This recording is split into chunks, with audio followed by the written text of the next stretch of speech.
जो हमारे अनुसूचित जाति समाज के लोग हैं, वो अपने नाम के आगे कोई भी टाइटल लगा दे। वहां पे कितने गांव हैं वो मैं क्या बताऊं।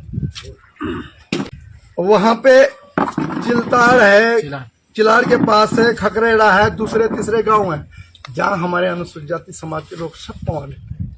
रतिया मेरा भाई है जो गाय कलाकार है, वो पवार लिखता है। कोई असवाल लिखते हैं, कोई असवाल ज्वेलर्स है, कोई चवान बने हुए हैं, कोई पवार बने हुए, अपने नाम के आगे टाइटल लिखते हैं।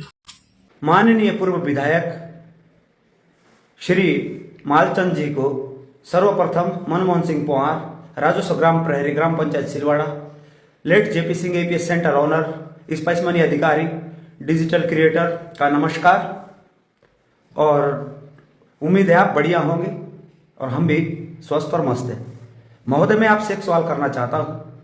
मैंने एक वीडियो देखा आज आपका रात को 2 बजे के करीब। आपके पास 9-10 माइक वहाँ जो बोलने वाले मीडिया के रखे हुए हैं और आपने उसमें हम लोगों का जिक्र करा। हमारे गांव से हमारे चाचा का नाम भी लिया आपने और आपने ये भी बोला कि चिल्हाड़ के नीचे, चिल्हाड़ के पास एक गांव है, वहाँ के लोग भी पवार लिखते हैं। और आपने किरण डिमरी का जिक्र भी करा उसमें। चलो, उनसे और लोग लिखते हैं, नहीं लिखते हैं, उनको हम कुछ नहीं कह सकते। लेकिन जो आपने ये कहा कि चिल्हाड़ के पास एक गाँव है, वहाँ के लोग जो है वो पवार लिखते हैं, तो ये आपने किस उस पे कहा, किस ज्ञान के आधार पर या किस इतिहास के आधार पर आपने कहा, जो आपने डायरेक्ट बोल दिया कि वो लिखते हैं? कि आपको पता है हमारा इतिहास क्या है?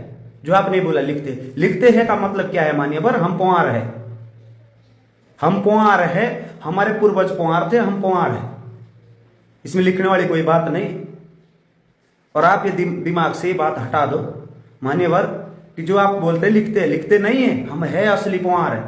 अगर आपको हमारा इतिहास पढ़ना है, हमारी वीर गाथा सुननी है, जो हमारे पूर्वज थे उन्होंने जो लड़ाइयाँ लड़ी है, आज भी अगर आपको तथ्य और प्रमाण चाहिए तो महाराज के पास हमारा धनुष और डांगरा जो वीरता की निशानी थी, जो उनके हथियार थे, अभी भी महाराज के पास है यहीं पे जी। और दूसरी बात, आप 10 जाति के लोगों के खेत ले लो, किसी के भी जो भी हमारे देश में जाति चल रही है, 10 खेत ले लो आप, उनमें आप राजमा का बीज बो दो, थोड़ा थोड़ा सब में उगेगा क्या? मेरी बात समझ आ गई होगी। खेत किसी भी जाति का हो, लेकिन उसमें बीज क्या है? राजमा का है, तो राजमा की जगह राजमा ही उगेगा। ये नहीं कि कोई एससी का है उसके यहाँ उड़द उगेगी, एसटी वाले के यहाँ क्या कहते हैं मसूर उगेगा। भाई राजमा की जगह राजमा ही उगेगा। हमारे जौनसार में कहावत है, बोलो कांडे की जगह कांडा राजो। हमारे पूर्वजों ने लड़ाई लड़ रखी है भाई, हम पवार है, पूरा जौनसार और देवगार जानता है। अगर हम में विश्वास नहीं तो किसी बड़े बुजुर्ग, किसी राजपूत ब्राह्मण से हमारा इतिहास पूछिए कि हम कौन है। आप कह रहे हो कि लिखते, बाप नहीं बदलने की आदत है हमारी, हम अपना बाप थोड़ी बदल देंगे, हम क्यों नहीं लिखेंगे? क्या लिखे आप बताओ? नेगी लिखे, चौहान लिखे या नोटियाल लिखे, शर्मा लिखे? हमारा बाप पवार था, हमारे दादा परदादा पवार थे, तो हम वही लिखेंगे जो हम थे। आप बताओ क्या लिखे?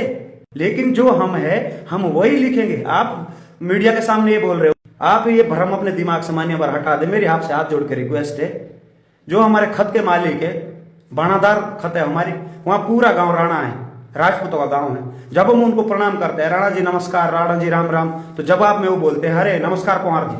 क्या वो लोग हमसे डरते जो खत के मालिक और राजपूत है? उन्हें हमारा इतिहास पता है, इसलिए वो सम्मान देते हैं। और आप कॉन्फ्रेंस सामने ये मुद्दा अपने बीच में कैसे लाया? हमारा एग्जाम्पल देके,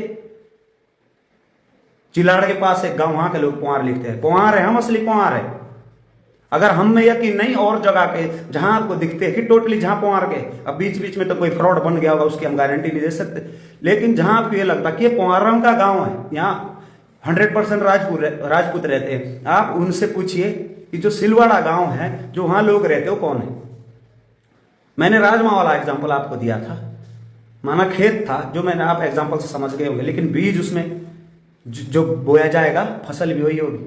ठीक है, मानिए, पर आप समझ गए होंगे। आगे से उम्मीद करता हूं कि आप कोई छोटी मोटी हस्ती तो नहीं है, इस तरह के आप सोशल मीडिया में प्रचार प्रसार ना करें तो आपकी महान कृपा होगी। धन्यवाद।